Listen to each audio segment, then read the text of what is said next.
Welcome, Irish fans, to this week's edition of the Jack Swarbrick Show. We are coming to you this week from the newly renovated Chivarelli Players Lounge just outside the Notre Dame football locker room in Notre Dame Stadium. On this week's show, Jack will chat with Notre Dame senior linebacker and captain Greer Martini, and then Notre Dame special teams coordinator and recruiting coordinator Brian Polian will join us.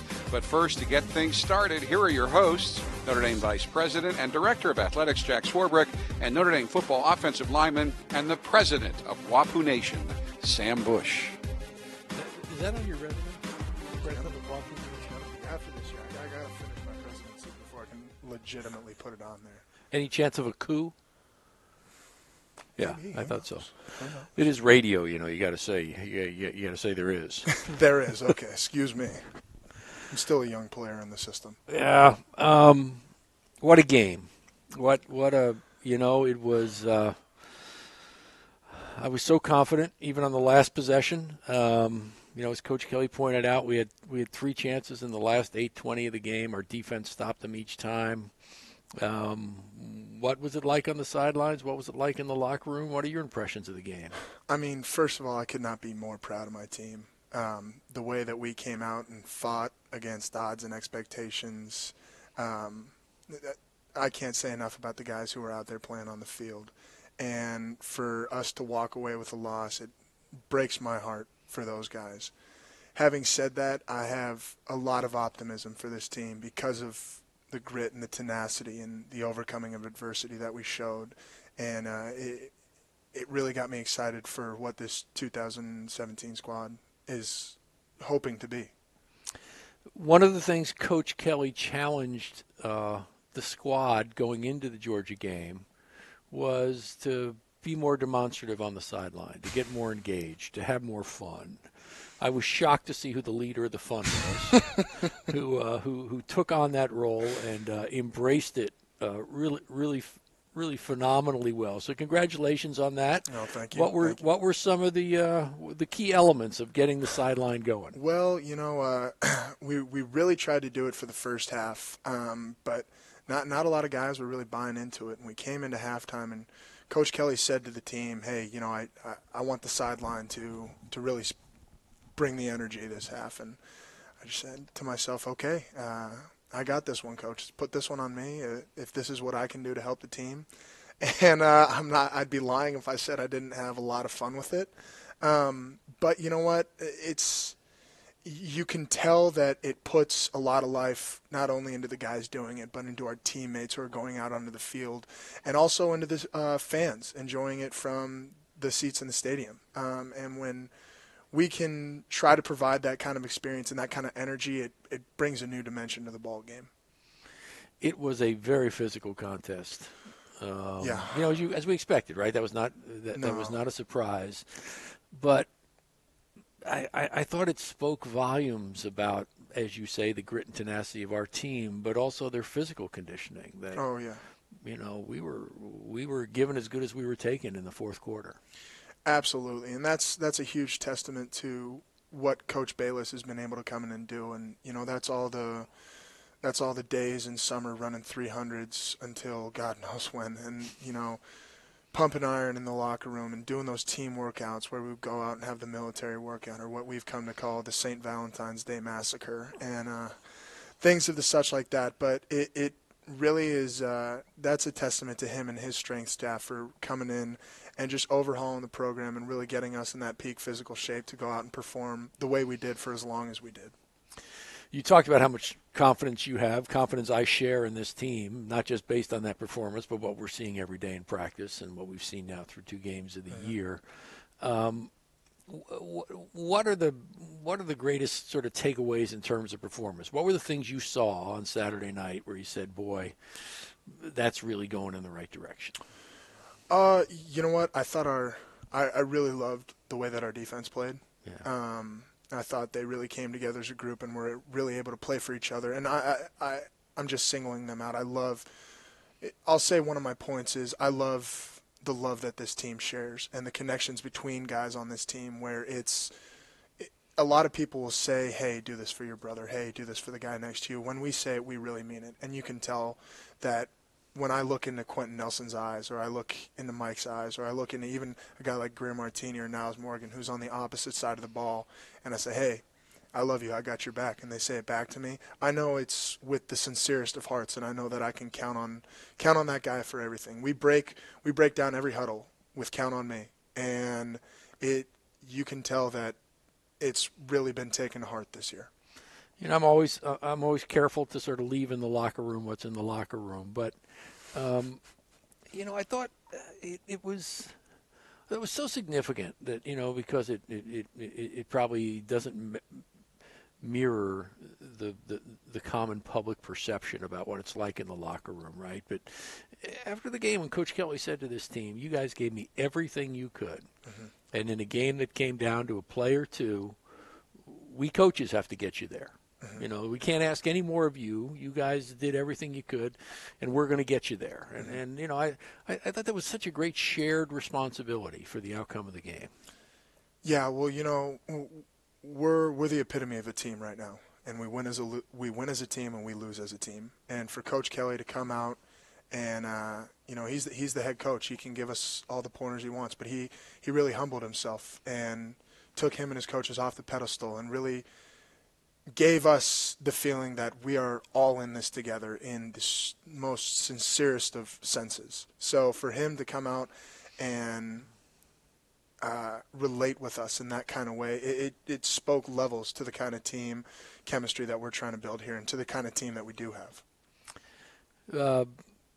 A rivalry that always brings out the best in our opponent every year when we travel, when we get to Boston or when they come here, or when recently we played them in Fenway Park. What do you expect this week in Boston? You know, Boston College is a great team, and it's like you said, this is a great rivalry that brings out the best in any opponent we face, not just Boston College, but they really love to play in this game. So we're expecting a tough physical game. We're expecting them to come out and give us their best, but you know, we're going to go out and do the very same. And it's going to be a great game, but fingers crossed, I think the Irish are going to win. Well, let's hope so, and I look forward to seeing you on the plane and in Boston, and let's go Irish. We'll be back with our two very special guests for this week's show.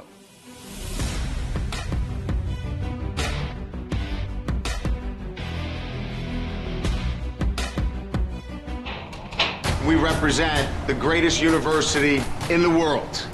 Let's carry that pride tonight onto this field, and let's play for Notre Dame, and let's play for Our Lady. That's how we're playing today. I don't know what next week holds, or the week after, or 3 weeks down the road, but tonight, that's how we're playing this football game.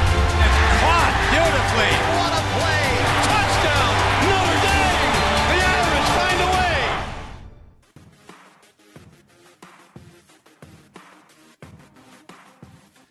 Welcome back to the Jack Swarbrick Show. Over the course of the last 3 seasons, Greer Martini has progressed from a linebacker known for his excellence in defending triple option attacks to a player known as an effective and dependable playmaker in all situations. That transformation earned Martini a captain's role back in December, and it is a role he has wholeheartedly embraced. Martini has made 6 tackles in each of Notre Dame's first 2 games this season and is currently tied for second on the team in total tackles. Off the field, Martini is a finance major in the Mendoza College of Business. We are grateful Greer has been able to carve out some time from his studies and preparation for the Boston College game to visit with us here on the Jack Swarbrick Show. Chivarelli Lounge. Greer, thanks for joining us. Thank you. Appreciate you coming in. You know, since we are in this space today, let me start by asking you, what's your reaction to the changes in the stadium? It's awesome. As a player, just to walk out that tunnel, I think the biggest thing is that, you know, Jumbotron hits you kind of in the face right there, and it's just a different atmosphere in the stadium, and just like even the showers, like everything is just so much nicer. It's unbelievable for us to have this experience. You know, Joe Schmidt was in this weekend, and he was lamenting the fact that he didn't get to enjoy the improved facilities, and you know, he found that we stripped some of the drama out of the locker room by not now having everybody shower where everybody was standing watching them shower. And I'd never actually thought about that before. It was a modification that was long overdue. Yeah, it's a good improvement for sure.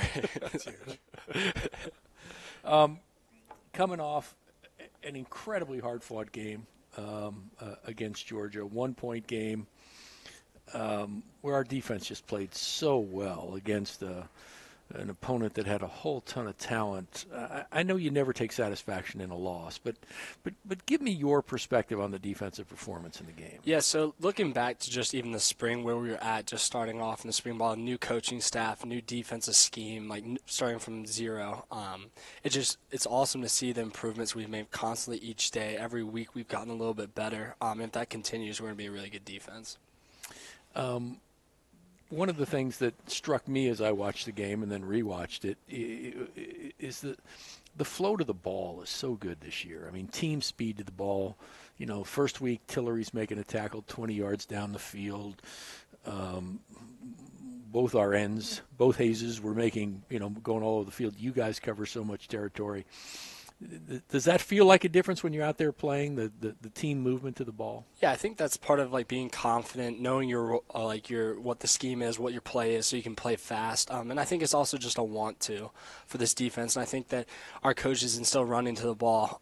And you're also playing hard for each other. It's a different culture. And just running to the ball, I think, is more an attitude more than anything. That really raises a great point, because when we weren't doing so well a year ago, people focused a lot on the scheme deficiencies. And, of course, the scheme definitely has changed. But it's culture and scheme, right? You can't – one doesn't get you there. Yeah, I think it's a combination of both. So obviously if you don't know your game plan, you're going to get blown out. So it starts there. But it's also, too, more of this – we've had so much adversity this offseason, going through different workouts, waking up early. So there's this shared adversity with this – at least this team, and on the defensive side of the ball, we have guys that love each other and that really want to play for each other. And so I think that's a big part of it as well. Going off what you just said, Coach Kelly was talking to the team today, and he said that the interaction between the guys on the sideline was some of the best he's seen in a long time. Guys coming off the field, being greeted by their teammates like, hey, it's all good. We got this, just here and here. What was that like for you, having those guys come up to you and give you that encouragement? It's awesome. It's great to see. Have guys come over and genuinely care and have been watching you. The guy that's behind you watching you say, hey, you could have done this better. That was great play. So it's a lot of just great focus on the game, as well as just the organization on the sideline so much better than it ever has been. Defense is on the right, offense is on the left, and it's just guys talking to each other, talking ball. Yeah, we got the juice in the middle, too. Yeah, the juice. The juice. You're playing with a little more weight this year. It's a C on your jersey. Probably adds an ounce. What's it been like to be a captain, and how do you approach that role? I mean, it's a dream come true to me to represent a school like this and a university, and I'm so blessed to have that honor. And so obviously it's been an extra weight, but at the same time I'm just looking at it more as a great opportunity for me to have a leadership role and to have a great impact on what I think is going to be a great team. Do the captains spend time together, talking about what they want to do and what they want to achieve? Do they meet with coach as a unit? How does that work? So every Monday we have dinner with Coach Kelly, and that's when all the captains sit down and kind of conversate and go over the week, what we did and didn't like, talk about the practice schedule, talk about the team, morale, stuff like that. And so that's kind of our block of time for 45 minutes to get as a collective group and really talk about the week and what can be improved. It's great. Yeah. Does it impact your relationship with your teammates that you're a captain? I mean, how does that interaction any different, or is it just the same? So for me, it's not that much different. I think that everything is based on relationships and the guys on the team. So regardless of who you are, it's just having that. For me personally, it was always developing relationships with guys, and so I've continued to do that. And whether I have a C or not, I would have done that this year. And it's just great to get to know everyone. And I think that started off this year with the new SWAT teams, and you get to know a bunch of different guys because before you always lifted with your position group. I was always eating with my position group, so I was really focused on the linebackers. But Sam was on my team this summer. Still am. Yeah. Still am. And so it's just a great opportunity for me to interact with someone like Sam, who I wouldn't get to see that much. And how did this SWAT team do? We were pretty good, actually. Well, we're still hanging in there. Yeah. Last week was a bit of a setback, but we came back. We got second place this week, and as Coach Kelly says, winners get good stuff. So we're We're waiting for it. Another little known fact. Sometimes it's stuff. Oh, yeah. Little known fact, actually, Greer and I were freshman summer roommates. That's my first roommate at Notre Dame right there. Is that right? Yeah, so we go back a little bit of ways. Yeah, I remember moving into Knott Hall, and Sam was there, gave me a big hug right away. And I just remember we had a great relationship starting off there. Your position coach now is Clark Lee. Tell us a little bit about Coach Lee. So Coach Lee is an intense guy. He's really smart, and he brings great enthusiasm every single day. And you know exactly what you're going to get from him day in, day out. So every day we show up, and we're going to get the same Coach Lee, and I think that's well appreciated in the linebacker core. And he kind of brings us together. He's that sturdy rock for us. He's a great coach, great teacher on the field. How have your responsibilities changed in this defensive scheme, this approach? So my defensive responsibility is, I kind of was all around my first 3 years, so I really didn't have like a set role, but as the buck linebacker, it's essentially the will from last year. It's a lot of just backside running down the ball, which I enjoy. Well, you know, we call you the triple option specialist. You're the guy who we kind of go to in those weeks. Like, how did that role kind of come and find its way to you? So I think that was my freshman year. They needed an extra linebacker, and I was behind Jalen, and they moved Jalen to a different position against Navy as a freshman. So I was the next guy pushed in there. Mm-hmm. And so it was my opportunity to start. So I just said, you know, if they're going to give me these games, these are the games I'm going to start against. Better get really good at it. And so I just studied a bunch and just kind of made that my thing just because I wanted to be out on the field. So that's how that got started. And it was always my battle kind of. I didn't want to be known as the options guru. That's not a glorious game at all. But that just kind of turned out how it was. Yeah. Give us a little scouting report without, again, revealing any trade secrets. What are we facing this week against BC? BC, you know, is a tough team. They're going to come out and try to smack you in the mouth. I think that if we're good against the run, we'll be fine. It's going to be a tough fought battle. It's a battle of who's the better Catholic institution, so there's definitely going to be a lot on the line there. Who God loves more. Yeah, exactly. And it's just going to be a good game all around. Given the extraordinary amount of effort you put into Saturday night's game and the heartbreak of losing by a point, is it tough to get refocused and get ready? Yeah, of course it's tough, but for us it's just like that game's over with. We got to forget about it, learn from it, and now we just got to go out and beat BC 1 week at a time. It's obviously going to be tough after an emotional win like that. You're tired all day Sunday. Monday you kind of have a day to recover, but we're back out there today. And getting back out there kind of lets you refocus and kind of wash that away. You and the Bugs, right? Us and the Bugs. What was the deal today? I have no idea what was going on, but they were everywhere. Georgia fans, bro. Brought them from down south. Greg, this show's getting in more trouble by the moment. I got one more question. For those of you who don't know, Greer Martini actually used to sport the greatest mullet of all time. And I know I was crushed when you cut it off. I know thousands across campus were crushed when you chopped it off. Like, any chance we might see it again in the next couple months? You got to talk to my mom. I'm 22 years old, but she still controls that phase of my life. I don't know how it is, but yeah. You had no reaction when I shaved my beard, but you're broken up about his mullet disappearing? Crushed. You look good. You got the nice suave thing going. We are, as I said at the outset of this segment in Chevrolet Lounge. Look back on your recruiting for me, that process. Well, looking back on it, what was it like for you? What are your memories of it? And what made Notre Dame the right choice? So for me, I just got here, and it was like just the visceral effect I got from like just walking to the Golden Dome. I went in the Basilica, went to the Grotto, and this is all with my dad at the time. He had driven up, and we had gone to different camps around. And I remember sitting down, and my dad said a quick prayer at the Grotto, and I guess it was that I'd get an offer to come to Notre Dame, and I got the offer the next day, and so I knew this was the place I come to, and still to this day, every Saturday my dad goes to the same time to the Grotto to pray because he felt like that was the one that was granted. Wow, what a great story. Prayer answered. Yeah. That's marvelous. One more question before we let you go. You mentioned you referenced Jalen earlier.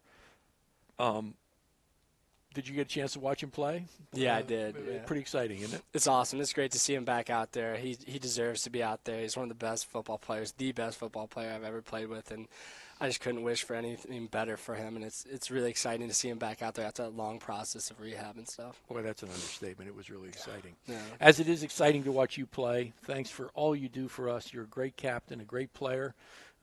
We look forward to all the good things that have come from your leadership the rest of the year. Greer Martini, thanks for being with us. Thank you so much. We'll be back in a minute.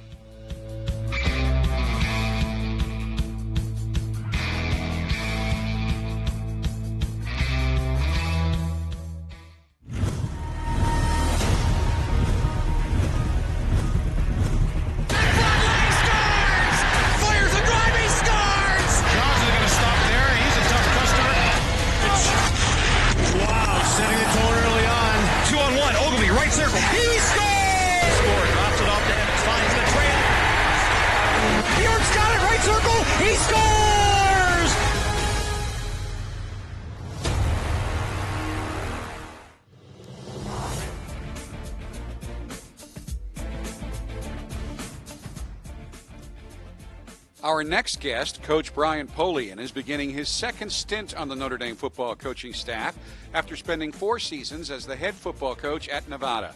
Polian guided the Wolfpack to 2 bowl bids and just the 5th bowl victory in school history.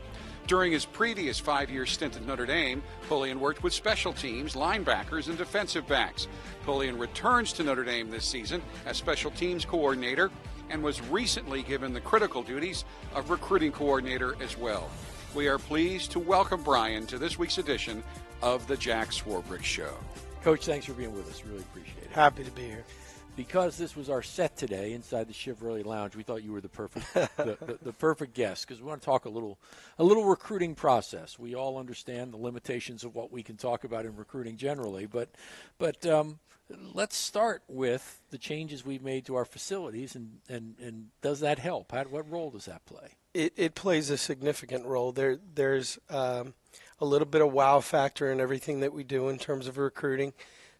We have to be able to garner the attention of a 17, 18-year-old, and obviously, a little bit of flash helps that way. There's an arms race right now in recruiting as it relates to facilities, and everybody knows that. And I think you've said it best. We're never going to be a place that needs a mini golf course, but there are some things in terms of just general facilities that we have to be on par with some of the competition. The stadium has blown everybody away that's seen it. The impressions that we've made in the Chevrolet Lounge where we're at now, the locker room, all those things are garnering the attention of the 17, 18-year-old. And when we can get their attention, now we can begin to talk about the message, all the distinctions that make us different. But sometimes, unfortunately, you got to have some flashing lights in front of them to get their attention. You now are in charge of the recruiting process at Notre Dame, everything about it. So help us understand that process. So let's say Sam is a promising sophomore out in Southern California, right? High school. Yeah. He crosses our radar. What happens from that point? How does this work? Well, the reality of it is the football evaluation might be the easiest piece of the puzzle. I mean, we're gonna get the tape on. The addition of Bill Reese now to our staff gives us a dedicated set of eyes in the building that can not only look at a highlight tape but pour through 2 or 3 games. So Sam's name comes across our desk. We make the football evaluation. We try to verify the height and weight because on occasion a high school coach will fudge the numbers a little bit, make sure that if he's listed at 6'5", he's truly 6'5".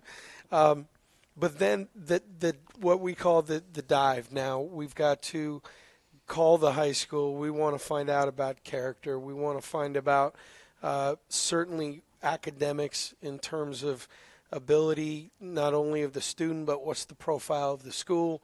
Where are we at in terms of playing other sports, other interests? Because ultimately, especially at a place like ours, the football's a big part of it, but it's only a piece. It's not the only piece.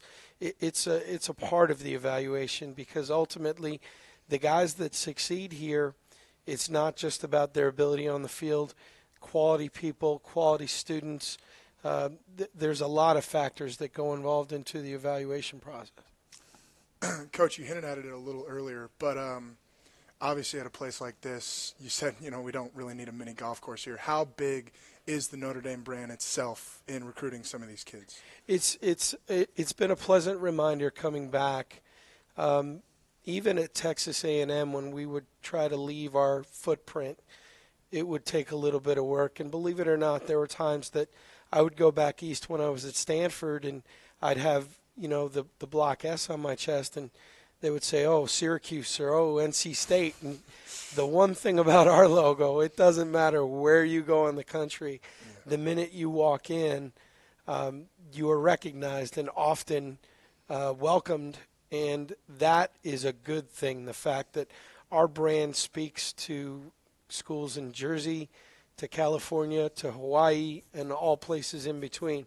And then if you can find a young man that's interested in the things that we stand for as a university, as a football program under the leadership of Coach Kelly, if we can identify those guys, we always have a chance, because there will be people in the school, in the community, surrounding the young man that recognizes our brand and, frankly, what it stands for.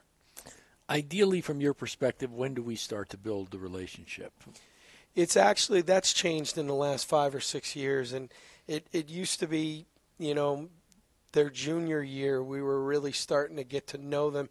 But there are probably 200 sophomores a year that off of their sophomore film, you can say, okay, this is a elite level Power 5 football player.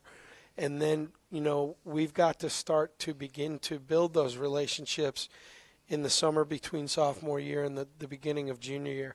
I think one of the mistakes that a lot of people make is that they are not willing to find that junior and or senior in some cases that blossoms and grows into their body. But you can identify who the best young ones are in the country. The reality of it is, if there's 200 in the country that are good enough to play elite Power 5 football, probably 100 to 125 will kind of meet that first level criteria for us.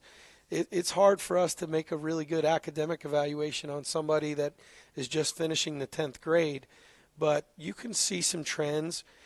There are times, though, with young people who still have 2 years of high school that, hey, if you're interested in us, XYZ's got to happen academically, and you will find that the light will go on for some of them, and that's encouraging. But the recruiting process is sped up. This January, we hosted our first ever sophomore day, where we had a day earmarked for the best 2020s in the country that could get here, and we had about 75 or 80 turn out. So it's speeding up. It's forcing us to make evaluations earlier. The one good thing about a school like ours is that we are renowned enough that we're not forced to make a decision on a sophomore. We can tell them, hey, we know who you are, we're excited about you, but we're kind of in a unique situation. We're going to pump the brakes a little bit. There are some other schools that if they tell a prospect that, they might be out of it for good. The core of the team is always the 85, but you can't build a program on just the 85. So you need the guys in the Wapu Nation to come in and make this thing work. How's that conversation go when you see a young man who you'd like to talk to about being a preferred walk-on? That's interesting. It's funny. We recruit against Stanford and Northwestern and Michigan and Ohio State. When we're recruiting preferred walk-ons, we're recruiting against Harvard and Princeton and Yale. That's who you're talking about. And what you're saying to the young man is, hey, listen, you can't make a bad choice academically. No matter what you do, you're going to be okay. Do you want to start right away and play 10 games a year in front of some 7,000 crowds, or do you want to work at it and hopefully get a chance here to make a contribution. But you get to do it working in these facilities and in front of 80,000 every weekend and gain that exposure. And it comes down to how important is football in the life of the young man. My role as special teams coordinator, I love it when we find a non-scholarship player that can find a way to help our team somewhere in those kicking units. And as long as I coach and as long as I'm with it and thinking clearly, my experience with Mike Anello here the first time around, Chicago Catholic League, overachieving, and he became a cult hero for 2 seasons with all the work that he was able to do on the kicking game. And that's not only rewarding for the young man, but as a coach, boy, what a rewarding experience to see a guy work that hard and then end up being a really impactful player for your program. Yeah.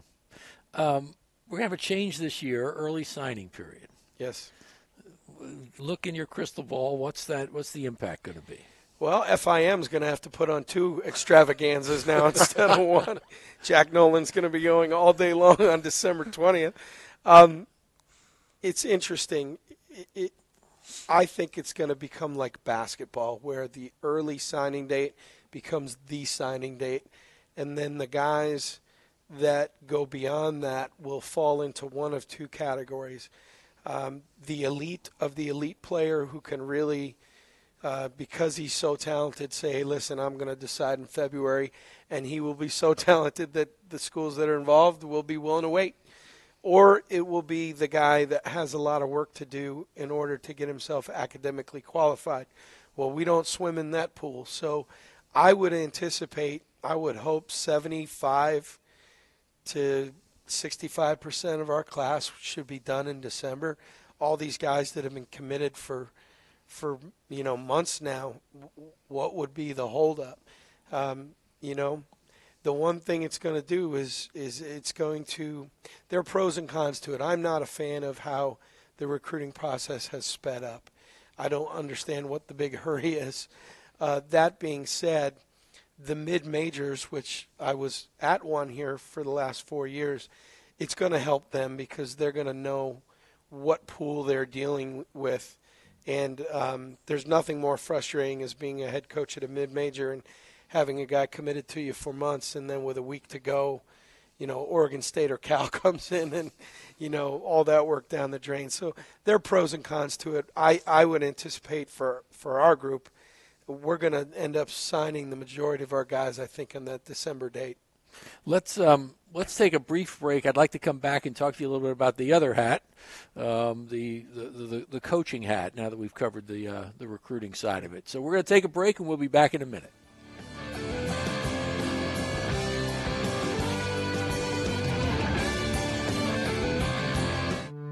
An Irish blessing. May the road rise up to meet you. May the wind be always at your back.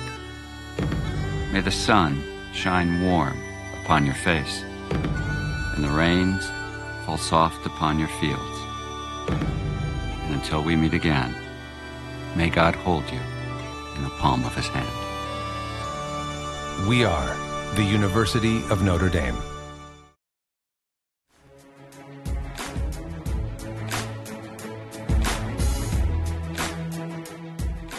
Welcome back to the Jack Swarbrick Show.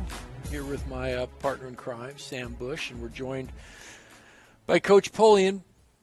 We talked in the first segment about your recruiting duties, but you've brought a great deal of energy and performance in the first 2 games in our special teams as well. Talk to me a little bit about the challenge of coaching special teams. The challenge of it is also the joy of it. It's kind of a juxtaposition. It's interesting. The joy of it is that you get to touch and coach 80% of the football team. It's a lot of fun to get to know all those different personalities and interact with them. When you're the linebacker coach, you're working with 8 to 10 guys, and that's kind of your crew.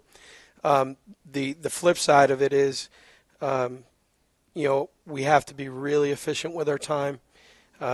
We don't get the individual time. We don't get the meeting time that the offense and defense get, so we have to be very careful. There are a lot of good ideas that, frankly, get left on the desk on Sunday night, because the reality of it is we can't do too much. We got to make sure that we're good at what we do. That part of it's challenging. And frankly, when you have an offense out there working against the scout team, you've got an O-line coach, a tight end coach, a quarterback coach. I'm having to see all 11 and usually helping Tyler Plants get the scout team lined up. So, you know, it's difficult to see everything on the field. Often we're seeing the corrections that need to be made off the tape. But I tell you what, my dad told me a long time ago. He said that good O-line coaches and good special teams coaches always have jobs. And I chased punts and kickoffs in college. I didn't play O-line, so I decided that special teams a long time ago was gonna be how I tried to separate myself in the business. And it's an energy job. You gotta love it. You can't fake it. And my voice will tell everybody that, you know, I'm out there yelling and screaming every day. But I love being able to interact with such a cross section of the football team. What's the process for deciding who you get to have access to? That's a great question. It was a topic of discussion when I came back to meet with Coach Kelly, because as from a personal point of view, I wanted to come back desperately. My wife and I have such a personal connection to the university and to the community, but ultimately I wanted to sit with Coach and know, you know, who can I use?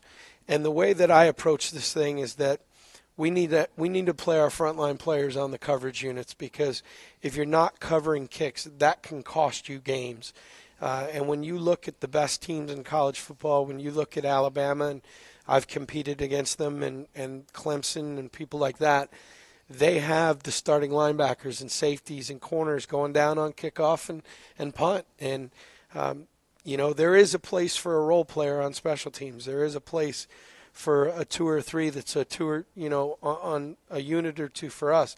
But ultimately, we have to cover kicks to win games. And we got very fortunate Saturday night. We let one get out the back door on us, and Tony Jones did a good job defeating a block and got held at the point of attack, and it came back. But, I mean, my biggest thing coming back to Notre Dame with Coach Kelly is we've got to get our frontline defenders, frontline players on these coverage units.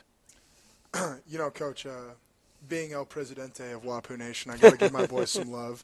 So, you know, I'm going to use Rob Regan as an example. And Robbie is a guy who has worked his way up from the scout team, and he's now, you know, on Saturday night, he was on the starting kickoff coverage team. Mm-hmm. And as a coach, what's it like for you seeing a guy work his way up and really make the most of his opportunity to get on the field? Well, it's rewarding in the sense that, you know, there's a guy that took a lot of coaching from the time that we've arrived here. The other fun part of it is we said to the team in August, hey, you've got about 2 or 3 weeks here to make an impression. And just because you may be on a scout team doesn't mean you're not making an impression. We evaluate every bit of tape, and all 22 guys on the film are being evaluated. And that's how Mike Anello got started. I mean, Mike Anello, the week before we played Michigan, we couldn't block him. And finally, Coach Weiss stopped the drill and said, all right, enough of this. Put him on the other side.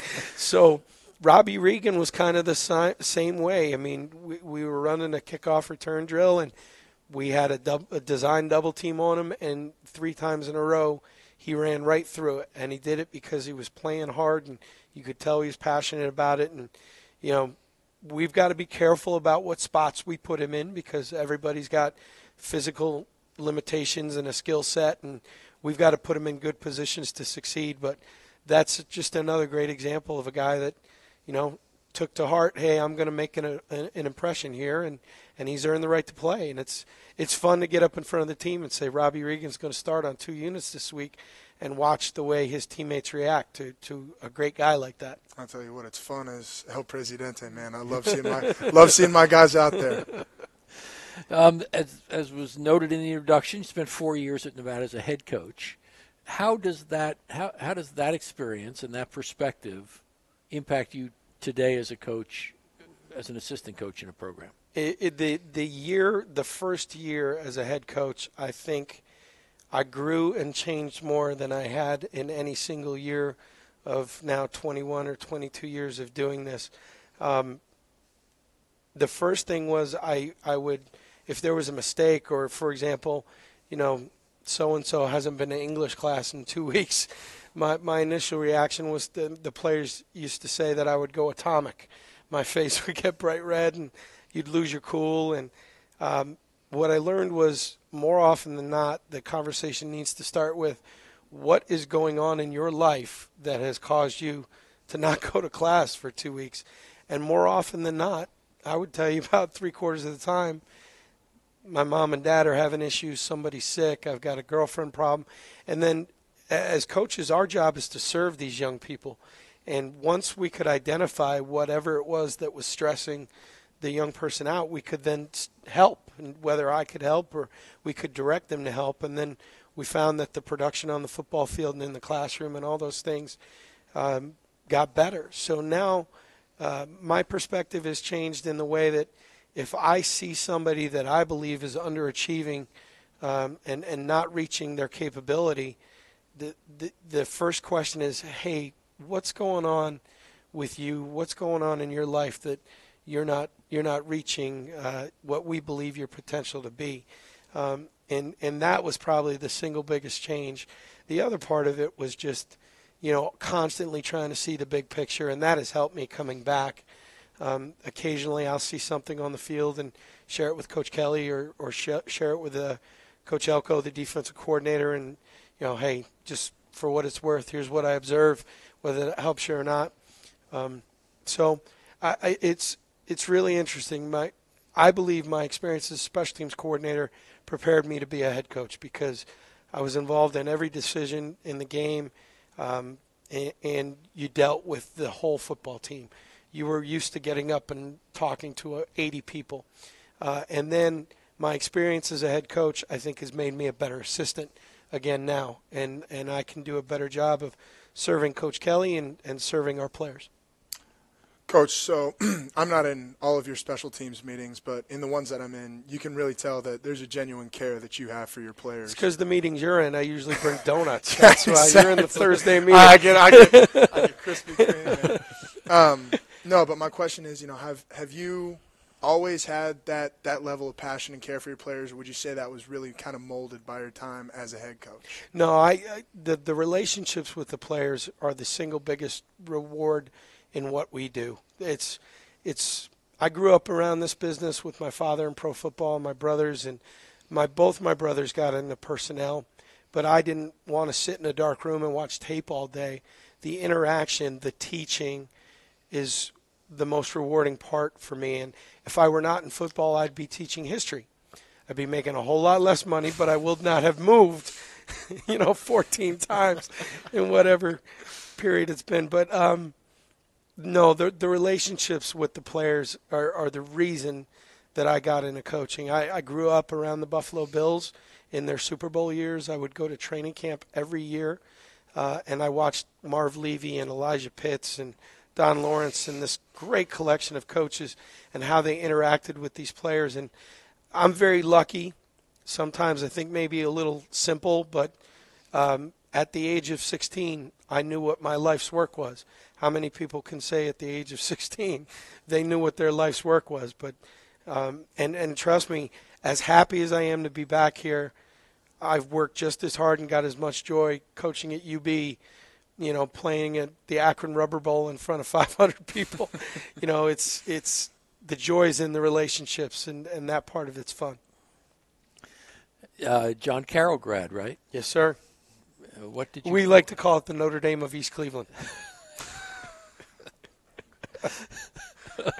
We're going to get letters about that one. What position did you play? I was a linebacker. Okay. It was another reason we ended up with special teams, right? My freshman year, I traveled on varsity. I played as a freshman, obviously Division III. Good Division III, but Division III nonetheless. My sophomore year, I felt like, okay, I'm poised to play a role on defense. And a guy by the name of London Fletcher showed up.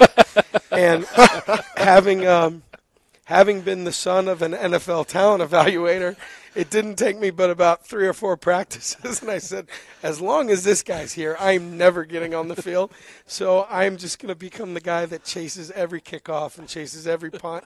And really that's where my investment in the kicking game began, because I was smart enough to say, well, I'm battling uphill here. So you have London Fletcher to thank for your career. Yes. And I tease all the time too. There's that John Carroll connection. It's such a unique place, a 4,000 student Jesuit college on the east side of Cleveland. But Josh McDaniels from the Patriots and Nick Cassera from the Patriots, my older brother Chris with the Jaguars, David Caldwell, the general manager of the Jaguars, Tom Telesco, general manager of the Chargers, Greg Roman. There's about 12 to 14 guys in the NFL and high college football from this 4,000 student Jesuit college, and we were all in about an 8-year window. Wow. I mean, there was a lot of crossover. And I was joking with my wife. There was a time where I was one of 128 Division I-A head coaches, and at my own alma mater, I was like the 12th most successful person in my own business. Wow. So they were never hitting me up for donations, so it was all good.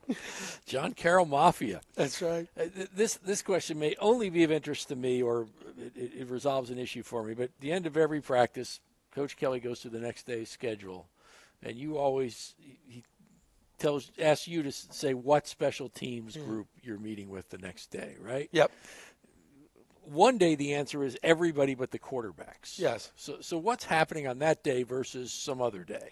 Well, it's we're doing a field goal block usually, or we're talking big picture stuff.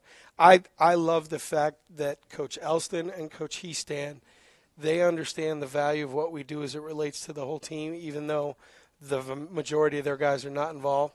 But there are times that we're addressing the team as it relates to the importance of what we do, and just symbolically having McGlinchey and Q in the room, these older guys that command respect, when they're in the room and they're engaged in what we're talking about and involved, it just sends the right message. And we don't do that very often, but there are times that it's good to have everybody in there. But like Sam and I were saying, when we win on the following Thursday meeting, which is the big group, to go over field goal block, and the folks at Krispy Kreme are happy that I moved back, because I'm going about $125 a week right now on glazed donuts. But I think that's one of the things. One of our jobs is to keep it light in there, to keep it engaged. During training camp, we called it the big bucket of fun. We had a huge laundry bucket that was filled with snack-sized candy bars, and if you made a good play, it was a little bag of M&Ms. If you made a pretty good play, it was a Kit Kat. But boy, if you made a great play, you got a little Milky Way. And halfway through camp, they said, "Come on, Coach, that's a Milky Way play right there." So, have a Milky Way day. Have a Milky Way day. I think it's back to the days of Doc Councilman teaching swimming at IU. He used to have Mark Spitz and Charlie Hickox and all those great guys in the pool, and he'd throw jelly beans, and they'd catch them like porpoises if they swam well. It was a big deal. We got to let you go, but one final question. You referenced it earlier when you talked about coming back here and your family's ties to this community. Introduce us to the members of your immediate family. So my lovely wife, Laura, who, as most coaching marriages, didn't know if a football was stuffed or inflated when we met, originally from Buffalo, and we've been married 14 years now. We welcomed a son, Aiden Doyle Polian. He's adopted. We welcomed him to our family in 2009, our last year here, before we took off on other adventures. His middle name he's named for Father Paul Doyle, the rector at Dillon Hall, who said a prayer for us and lit a candle for us at the grotto. And 2 days later, we got a call and said that we had been selected. So Aiden was christened in the log chapel by Father Doyle, and then when we were at Texas A&M, we welcomed a little miracle, Charlotte Eileen Polian, who has got red hair and the attitude to match. And but we had actually, and I'm happy to talk about it because my experience as an adoptive parent, I am anything I can do to raise awareness for what an incredibly rewarding experience that has been. We were in the midst of a second home study and doing all the things that you need to do, and my wife called me one night at the office and said, "Boy, do I have a piece of news for you." So we're complete. Adoption seems to be our thing because we just adopted another dog. So we got 2 kids and 2 dogs, and we're just so happy to be back in the community. Well, we're thrilled to have you here. Thrilled because of the impact you have on the young men in our program and on the performance of our football team. Thanks for being with us, and we'll be back in a minute.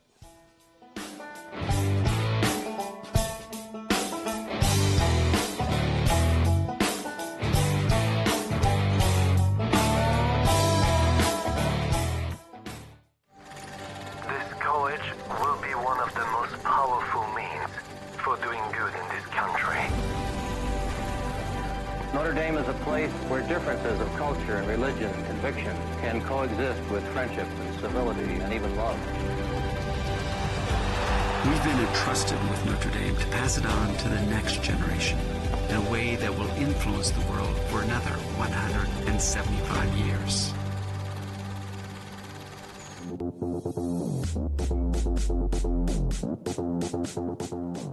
Welcome back to the final segment of what's been a really fun show for me. Sam, thanks for being here again and carrying the heavy load.